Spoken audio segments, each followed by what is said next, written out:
Pemirsa, klinik aborsi ilegal masih marak di ibu kota. Setelah bulan lalu praktik klinik aborsi ilegal di kawasan Raden Saleh terbongkar, kali ini satu klinik serupa di Jalan Percetakan Negara, Jakarta Pusat digerebek polisi. Fakta mengejutkan, klinik ini telah menggugurkan lebih dari 32.000 janin sejak 2017.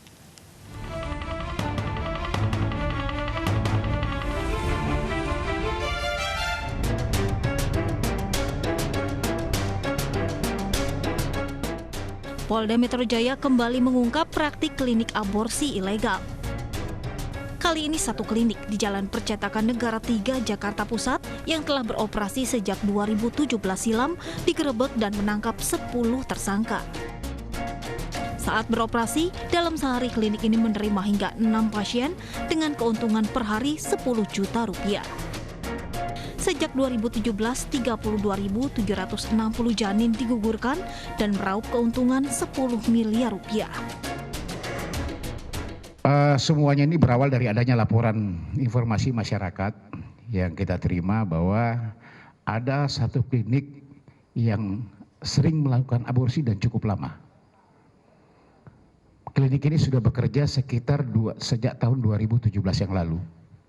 Ini pun sebelumnya di tahun 2002 ya, sampai 2004 juga pernah membuka klinik tersebut, kemudian sempat tutup. Di tahun 2017 dia buka lagi sampai dengan sekarang ini. Ya, yang setiap hari dilakukan praktek kecuali hari Minggu. Dari mulai jam 7 pagi sampai jam 1 siang. Modus operandi klinik aborsi ilegal ini dalam menjaring pasiennya adalah menggunakan website dan media sosial yang mencantumkan tarif serta alamat dan nomor kontak yang bisa dihubungi.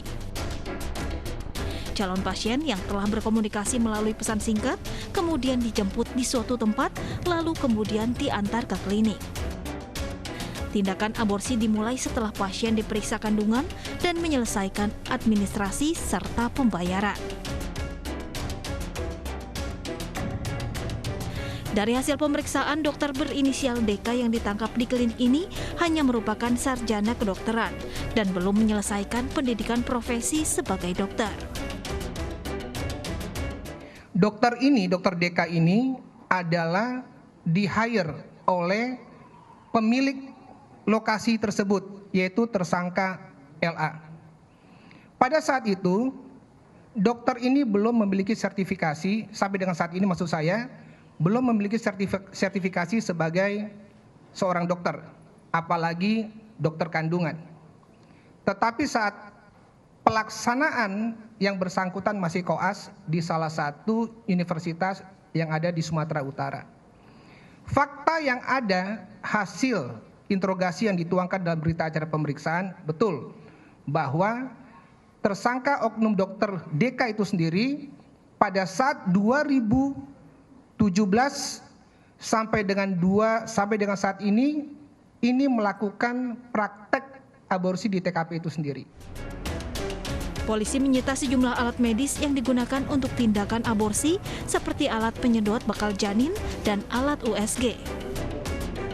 Para tersangka dijerat pasal berlapis tentang aborsi serta Undang-Undang Kesehatan dengan ancaman hukuman 10 tahun penjara dan denda 1 miliar rupiah.